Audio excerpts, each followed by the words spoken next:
Good afternoon, crafters. It's Tangi from Papercrafting Australia. Thanks for joining me for another Crafternoon Box tutorial. It is in Melbourne, a lovely sunny day outside, so I'm sorry if any of you are missing out on the sunshine to come and do some crafting, but I'm sure you'll all feel really great once you've spent a little bit of time watching a tutorial, getting some inspiration, or maybe you're watching this on an iPad and you're outside in the sun enjoying the weather. But whichever way you are tuning in, thank you so much. Today we're going to be showing you the Joseph's coat technique, which is a combination of ink blending and some heat embossing. It's a little bit of a grungy look, but I think you'll really enjoy it. I certainly do. I haven't done nearly enough of it, but there's so many different looks and effects that you can get from it. Now, I have just had a fresh cup of tea made from my partner. I guarantee by the end of this, I'm going to have forgotten about it. It's going to go cold. So maybe just from time to time, pop into the chat and just say, "Hey, drink some tea." Otherwise, it's going to go cold, and it's going to be a waste. And I'm not going to put it in the microwave to heat it up afterwards. So we're not going to do that. Thanks, Tony, for joining us again. We've also looks like we've got Judy. Who else have we got there? We've got white on white, so it's hard to read. Hi, Judy. Thanks for joining us. Ollie's back again. Hi, Ollie. So just reading some messages there on the Facebook feed. So whether you're joining us on YouTube or Facebook, thank you so much for spending your afternoon with us. Let's have a look at what we're going to do. So hopefully things are in focus again. I'm just going to move my chair around so that I can get to the right part of my desk. I'm going to bring my cup of tea with me. Hopefully it doesn't get in the way. I've got it here, look. There we go. Fresh cuppa. Hi, Marie. Thanks for joining us. Tony's got cloudy, cool, and 14.4 degrees. Woo! And if you can hear the hilarious laughter coming from the other room, Ben is playing a D&D game today, so hopefully there's not too much noise bleed, but I haven't heard him laugh this loud in a while, so I'm not sure what's going on in the other room, but it sounds like they're having fun. So this is an example of the card that we're going to make today. We're a little fuzzy again, are we? All right, Tony, let's have a silly, ridiculous. How's that? A little bit better, maybe.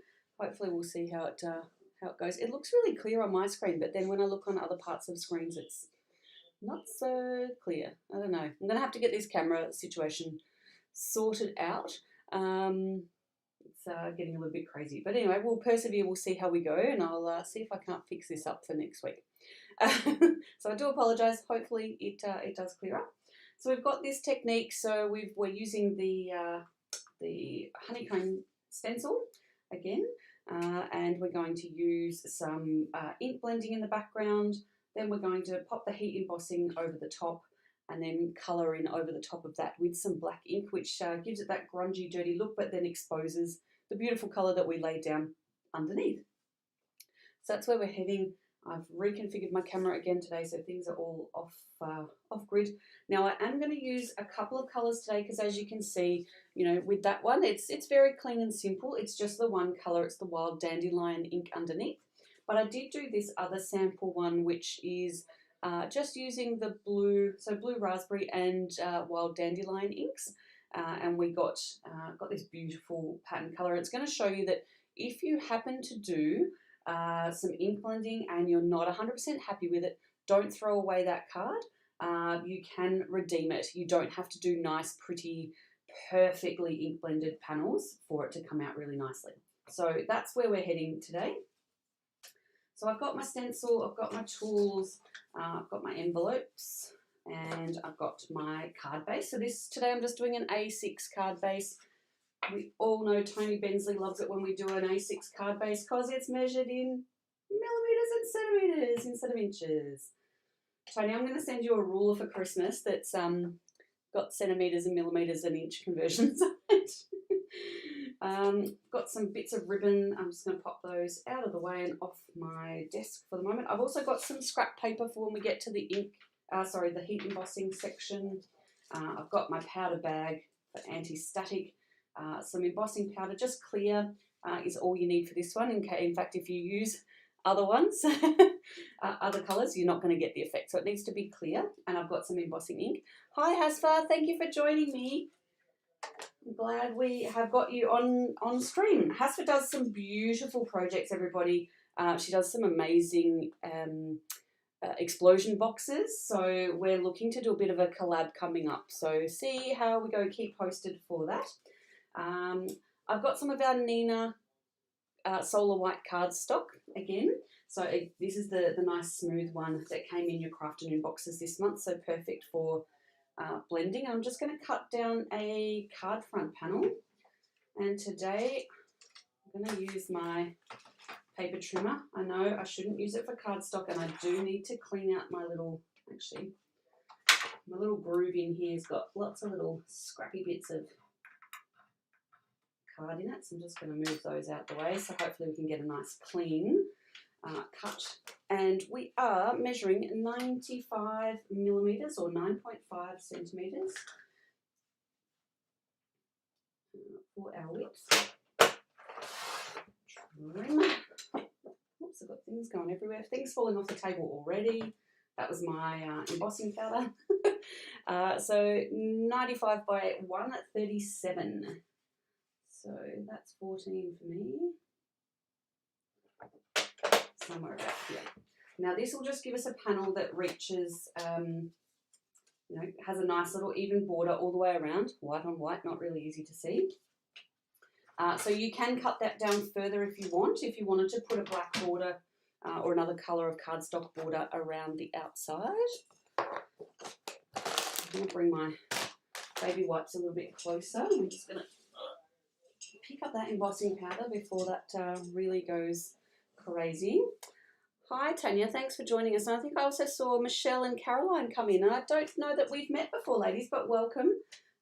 We are doing some ink blending and creating the Joseph's coat technique. So think back to, I don't know if anyone's a music theatre fan, but Joseph and the Amazing Technicolour Dreamcoat story, so Bible story, and the Amazing Coat. So this is I guess the play on words of what they've come up with this one. You don't have to remind me, I'm drinking my tea.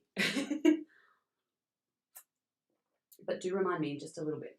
All right, so I'm going to grab my ink blending brushes. So I've got my yellow and my blue, just so I don't get these too messy. And what I'm going to do, I'm going to go in with the lightest colour first. Just grab a bit of ink off that ink pad onto my brush. And I'm just going to put some colour down just in that corner.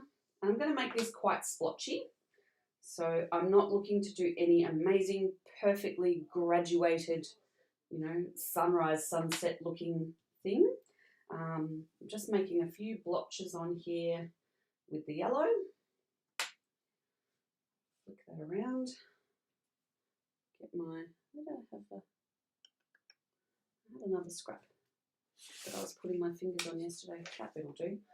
So just a bit of scrap paper so that I can not get ink all over my fingers and then transfer that back onto my work, because I'm a bit of a grot like that. I did quite a bit of crafting after hours last night for our Christmas launch, which is coming up very, very soon on the 30th. And I got more dirty in yesterday's tutorial making, you know, ink blending things than I did when I was playing with alcohol ink markers last night for the Christmas boxes. So, I mean, that being said, you can easily clean the alcohol ink off with the alcohol that you're using. So that might have had something to do with it. So now I'm just going to take in the blue. So this is the blue raspberry. Pop a little bit on this. Now we all know, if we're, you know, crafters, you know what yellow and blue is going to do. It's going to make a bit of green. But as you saw from the example, having that green in there really doesn't matter. It actually all starts to blend in and look quite nice. So I'm just going to pop the blue. I'm going to start in the corner and just kind of work my way between the yellows. And then I'll come back in and just mix enough in there to, you know, turn that green but still keep some of the yellow on show. And then got this beautiful, you know, paper rose beehive patterned papers that we're pairing things with this month. We haven't done anything with the pattern papers yet, but that'll come with next week's tutorials. So stay tuned. I've already got blue ink on myself. It's a good day. It's a good day. So just little circular motions. You don't have to have a lot of ink on. In fact, it's, oh God, there I go again. Easier to not have too much ink and to come in from the edges of your cardstock and work your way along. you will end up with some slightly darker edges of your cardstock, which is totally okay. And in fact, on this one, because we're going to go over it in black, you're not actually going to notice those heavy dark marks along the edges. So I'll just pop a little bit more, got some over here that I feel like I need to fill in. Okay, so we've almost got this like turtle shell kind of look going on. And I mean, realistically, I mean, I like yellow, green and blue, don't get me wrong, but that's not a particularly nice look.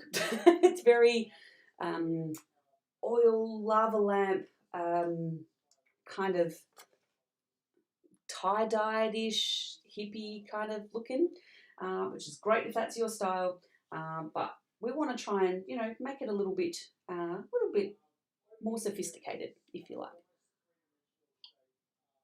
So what I'm going to do, I'm just going to pop these inks over to the side because we are done with those. Clean up my brushes, pop those over there, and I'm just going to heat set this just to make sure that before we start playing with embossing powders and inks, you want to make sure that that ink is dry. You don't want your embossing powder to stick all over, so I'm just going to hit that with my heat tool. I have been told that when my heat tool goes on, I normally raise my voice, but I'm trying not to do that today. Apparently it's not as loud as I thought it was. What's happened? Oh, the puppies have had a bath today, Mum. That's good. Dirty little rat bags. That's beautiful. So if anyone's new to the channel, we do normally have a Crafternoon every Saturday at 2 o'clock. This month we're having 2 on the weekend, so 1 on Saturday, 1 on Sunday, and we're going to do the same next weekend, just because we had a few transport and delivery delays this month with getting supplies in and then being able to get them shipped out. So we're running behind schedule, but we're making that up. The dogs were very grubby. That doesn't surprise me with your two. All right, just a little baby wipe just to give my little craft mat, my silicone mat, just a little bit of a clean up. It's fine that I'm getting a bit of ink on the back of that card panel. It's not, that's not going to be seen. We're obviously going to glue that down. But I don't want things to be too grotty once we start, or clingy once we get that embossing powder down. So can I just say these craft mats from Couture Creations, they just come in a little tube, this little non-stick craft mat. Really, really helpful for when you are doing heat embossing. I know a lot of us have, you know, these nice kind of desk cover panels that we use. But if you heat too much on this, you're actually going to melt it. Whereas this mat does actually protect your work surface from that. And you can, instead of trying to hold your card up, you can just heat directly to your table, and it's not going to melt your table or your surface underneath. So that is my little tip. We do sell these in the Papercrafting Australia store, Tony. So if you wanted to jump on, we do have those available. If I think I've got 1 in stock at the moment. So if you want more, give us a yell. They are very, very handy. Now I'm going to apply my stencil. Now I'm going to just flip that over. I'm going to flip my card panel over and kind of line that up as well. I'm going to tape this from underneath because I'm just going to use this regular cheap painter's tape from Bunnings. And I'm just going to tape this on. I probably only need the top and bottom. I just don't want the tape to go over the edge because we are going to pour embossing powder on this side, and obviously you don't want that to end up sticking onto your tape. So I'm going to, whoops, before I do that, we probably need to anti-static this, would be a good idea. And we probably want to put that scrap bit of paper under there as well. So let's anti-static this. I can hear you all, actually I can hear Mum screaming, protect your surface. Where's your embossing, buddy? All right, just anti-static that. And now that I've dried this panel, plonk that on. Just a little bit of corn flour, just spread out, just stops the any static. And I tell you what, this house that I've moved into, whoa, do we get some static build-up. It also just takes off any of the natural oils if you've been playing on this with your fingers. I'm a fairly oily skinned person, so I tend to get fingerprints on everything, and then your embossing powder sticks. So you don't really want that to happen. I've got my embossing ink pad. This is the Couture Creations pad. It is a foam pad, which I really like. It means I get to really squish it into things. So that is that's my favourite go-to. So I'm just going to squish this all over, get a really good coating of that embossing ink all over. The better the also try not to do it off the side there. The better coating you've got of this, the more embossing powder will stick, and the smoother your embossing powder will come. You might have noticed with the ones that I didn't do heavy embossing powder. I actually knocked quite a bit of it off. Just gonna peel that stencil off. But I do like it that way because there is that kind of grungy look. But if you want that perfect clear, oops, just taking half my card back in with me. If you want it perfect, then you really want to get lots of embossing ink on there and then lots of embossing powder. So don't shake it and knock too much off. So I'm just going to cover the card with pretty much that whole entire container. We're not going to use all of that, and we are going to be able to siphon it back into its little container. So let's give it a little bit of shake around. You'll start to see the powder where it's stuck. So you can see that there. So it's, even though it's going to dry clear, it starts off white. If you've got any residue, which I have here, you can use your finger to take that off, or you can use a soft, dry paintbrush if you are that way inclined. I've got it all over my fingers. All right, just going to pop that there. I've got a little crease in my little paper so that I can shake that all back in there, and then just tip that back in so I've got all my embossing paper ready to use again a little later. I'm getting a bit low in that jar though, so it might be nearly time for another one. Just going to give this another wipe just because I have got, you know, some little specks of embossing powder all over the place, and I don't really want to melt that and then melt it onto my craft mat. All right, pop this back in. We'll pop a little bit more heat on. I'm going to have a cuppa.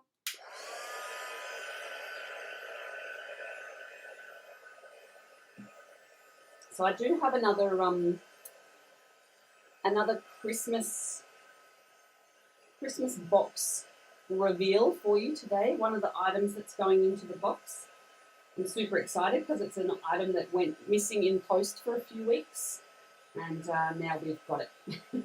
And not only did we get it, we've got it twice because the company kindly reprinted the item for us because it had gone missing and Australia Post had declared it lost. So they compensated that company and they've reprinted and shipped it again. So we've got twice as much of it to fill our boxes, which is lovely. So I'm just melting this. You can probably see on screen, you know, the sections that are still white, that are still cold, and the sections that have cleared because they are now, they've gotten hot, they've melted, and then the embossing powder has, it'll now cool. So the one thing you don't want to do when you've just finished heat embossing is wipe off your surface. You want to give it a little bit to cool, otherwise you are going to smudge that hot liquid, and to be honest, you're probably going to burn your fingers.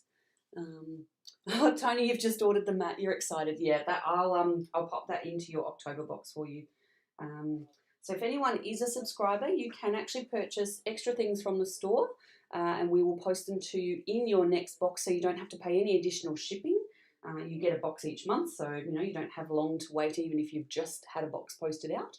But you, yeah, basically just pop the code NEXTBOX in at the checkout, and yeah, it'll take off the shipping for those items for you. I'm just giving that a second just to cool down, and then we're going to be using, I've got, where did I put it? I've got my Gina K Designs amalgam ink in Obsidian. So we're going to be using that one. You can use any black ink that you have. It doesn't have to be an amalgam. That just happens to be what I've got with the kits. And we got that one because we can stamp with the amalgam, and then once it's dry, do some watercolouring over the top, so it's really great for that.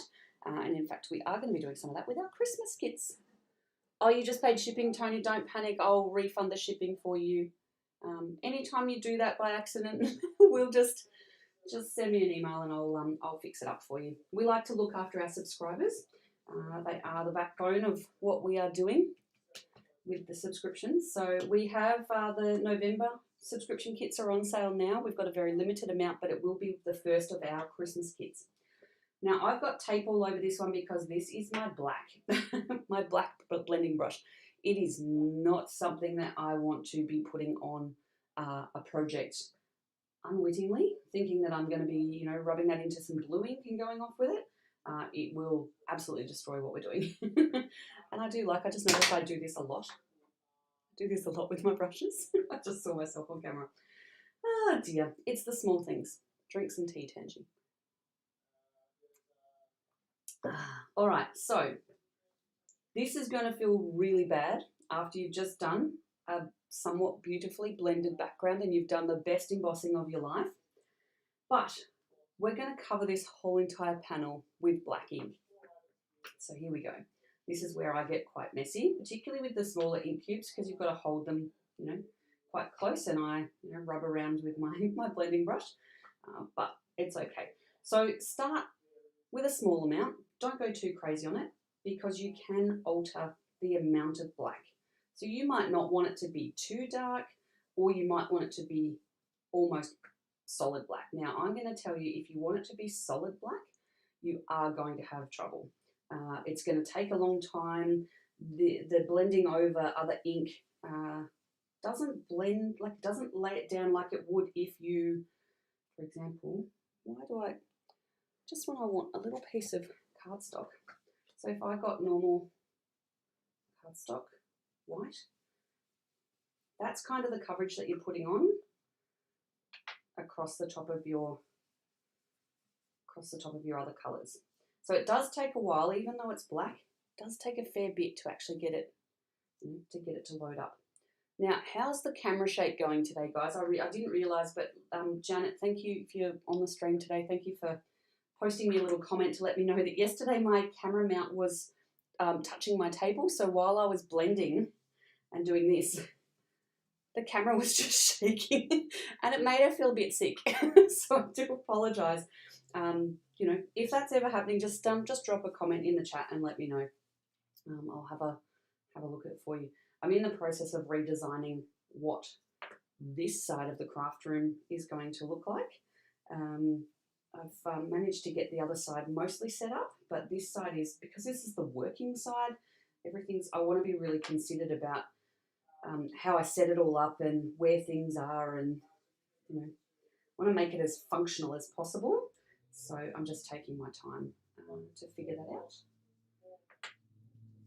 So we're just going over the whole entire panel, and you'll start to see, particularly if you go back over the embossed sections, you'll start to see the colour revealing, but it won't be fully shown until we wipe it down with a bit of paper towel, which I've just realised I haven't put on my desk today. That's all right, there's some on the wall that I can grab.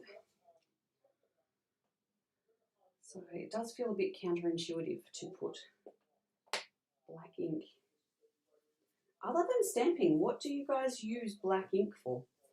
Is there a technique out there like this one that we haven't come across that you use a lot of black ink for? For me, it's mainly just stamping sentiments, or making, aged edges, but I normally use a bit of a brown kind of thing to make it look older. Maybe you've got, use this bit since I've already messed it up. Haven't done too bad on not getting too dirty yet. Hold my beer. I can get dirty in an instant. Scrub, scrub, scrub. Lots and lots of black.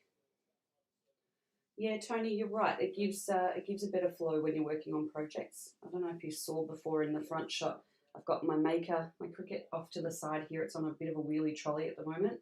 because the 3D printer is kind of taking up most of my desk space, and then I needed space for doing this today, so it kind of got relegated off onto a trolley for the moment.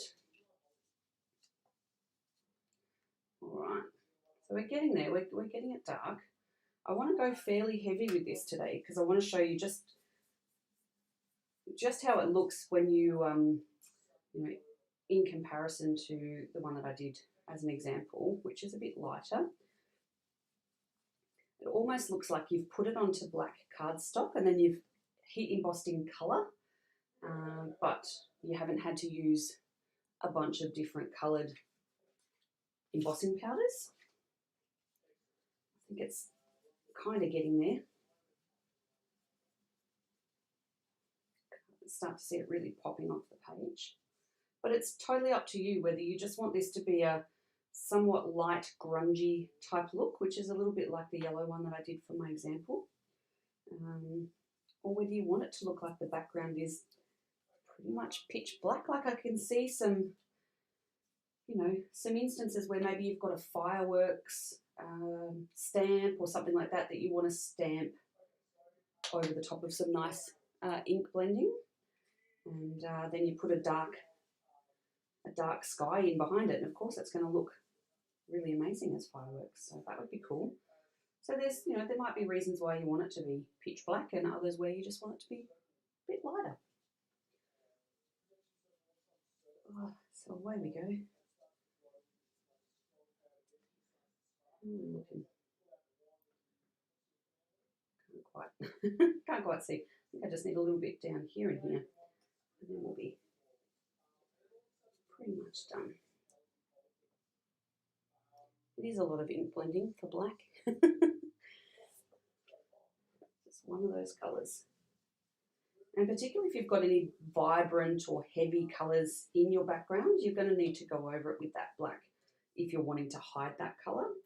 If you're just looking for the light kind of grungy look, you are going to be able to, you know, see that come through, and I think that's great. Okay, paper towel. I'm just going to grab that from the other side of the room. It's not really that far away. All right, I'm just going to give this, just rub over the just the heat embossed areas, and it'll pick up all of that black residue, black ink that's just sat on top of that melted embossing powder. Excellent. So it's looking really good. Just going to clean this down before we bring our card base onto this work surface, because we don't really want, particularly with a white card base, don't really want all that. You don't want that on the back of your card. No, ma'am. Put the lid on that. And I really like these ones from Couture Creations that have got the lids for the blending brushes. So we tried to get some of those in for this kit, but they had run out. They're so popular, but we're hoping to get some more of those fairly soon. They should be back in stock this month, so we'll be able to get some of those. Now, because I've blended in black, I just want to go over this mat just a couple of times. Okay, I think we're pretty good. Excellent. So it's just now down to putting the card together, really. Now we did have, back in August, we had these embellishment packs. Whoops, just throw those everywhere. I think I might go in and use a bit of that ribbon today. I'm just going to cut a piece that's a little bit wider than the width of my card. Oops. Pop that over there.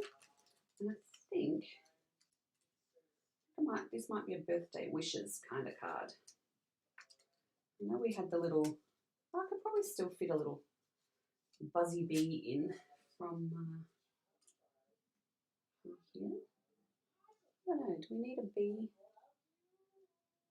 I think it gets a bit lost. I think I'll keep it fairly plain.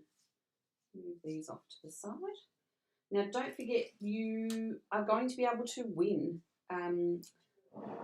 the example cards that we're making in the, so the example that I had, which is the yellow one, and then the one that we make in the tutorial. We're starting some competitions for that. So you might have seen yesterday we did a tutorial. Now I've posted the replay link for that for anyone who's missed it. So that's up on our Facebook page. Now what you need to do is head to, if you want to win one of the cards, head over to that YouTube link, and in the comments, it doesn't keep the chat comments as comments, if that makes sense. So the live chat from yesterday is still there if you watch the replay, but it doesn't count towards the little competition entry. So you just need to post a comment, and in that comment you just need to put the hashtag Crafternoon, so hashtag Crafternoon, and then write a little comment about what you enjoyed about the tutorial, or you know what your favourite thing is, or if you found something new. You can pop anything in there. You can just write hi. But once we've got those in, then next week in the next tutorial, just to give everybody a week to kind of get a look at it, we will draw a winner in the live stream. So if you are the lucky winner, we'll then, if you're a subscriber, you'll get the card in your next delivery from us. And if you're not, then I'll just get you to whip through a quick email with your address on it, and we will send that out for you. But it means that I don't have a bajillion cards stacking up here.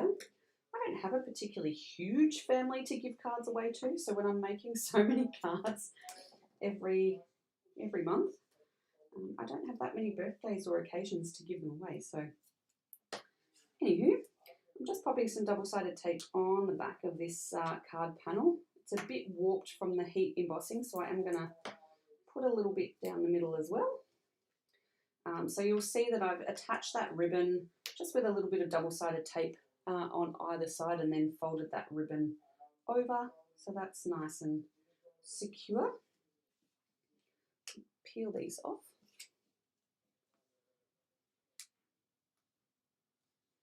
Don't forget to let your friends know about Papercrafting Australia and the tutorials that we do. We'd love to have more subscribers purchasing the kits and helping to fund everything. The more the merrier. The more we have subscribed, the better the pricing we get from wholesale, and the more things we can include in the kit for you. So, I mean, it kind of benefits everybody. But, once, if you're a crafter, chances are you've got friends who are into crafting. So why not let them know? Don't keep us a secret. All right, I'm just going to flip this over, and I'm not pushing my hands across here. Was it a dry napkin? It's magic. Yeah, so before I had wiped down with just a damp baby wipe toning, and then dry paper towel to dry it off. You can also use a tidy towel, or something like that. Any kind of microfiber cloth with a little bit of dampness to it. Okie dokie. Alright, I think I've managed to get this into a good enough shape. Where has my double-sided tape gone? Oh, there's always something that goes walking on this desk. It's bright red. How can I miss it? What have I done with it? Oh, here it is. It's down the side of my desk. Why wouldn't you check there? And this roll of double-sided tape is about to run out. Lucky there's plenty more where this came from. There's plenty in the online shop, so if you need a restock to get your Christmas cards and things like that done, I would highly recommend popping a little next box order in so that you've got enough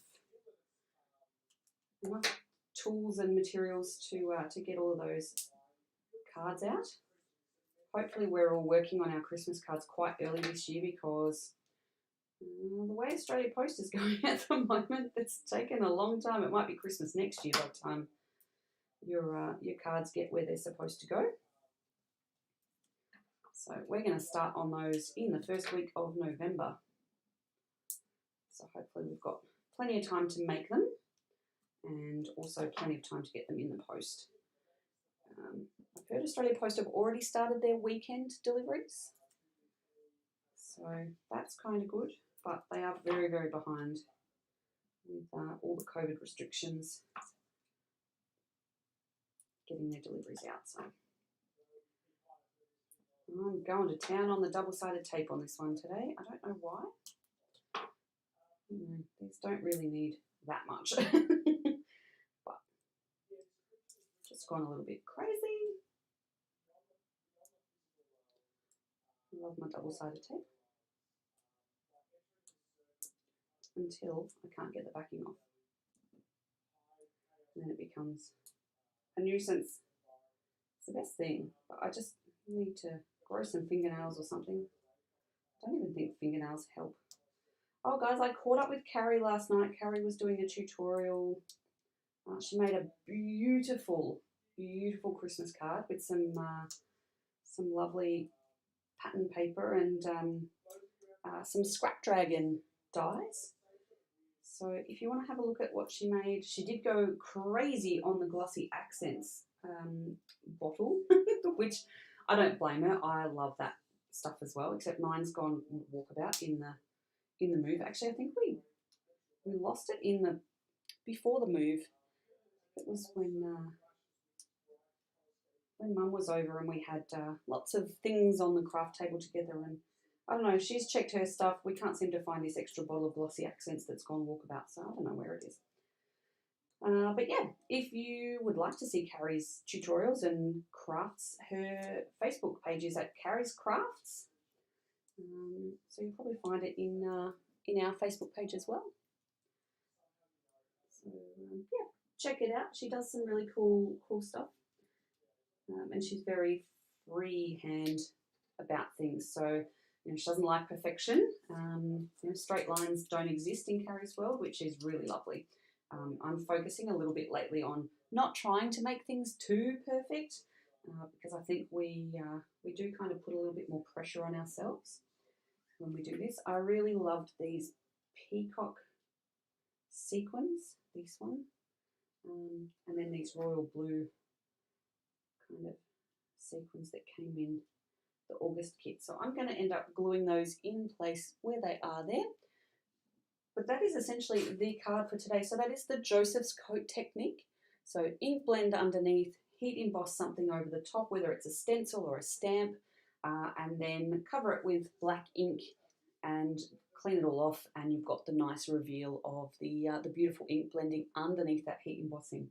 So I hope that technique serves you well. I'm sure it will it'll appear in many different ways in your projects. But I do want to just, before I go, just share with you just this little sneak peek. This is only a section of the page. It is a 12 by 12 inch sheet. I just was making some sample cards last night, so I've cut this down. So I've got this beautiful black and grey snowflake type design on the one side. And then on the other side, we have this beautiful Christmas coloured, so red, green and gold. It isn't actual metallic paper, but the printing on it and the graphic artwork does make it look like it is gold. So that is part of the pattern paper that's going to come in the November and December Christmas boxes. There will be a whole range of papers coming. This is just the first one we got, just to make sure that we were happy with the quality of the paper and the print. And so far, so good. It is printed on recycled paper stock, but you wouldn't ever know it. It's actually stunning.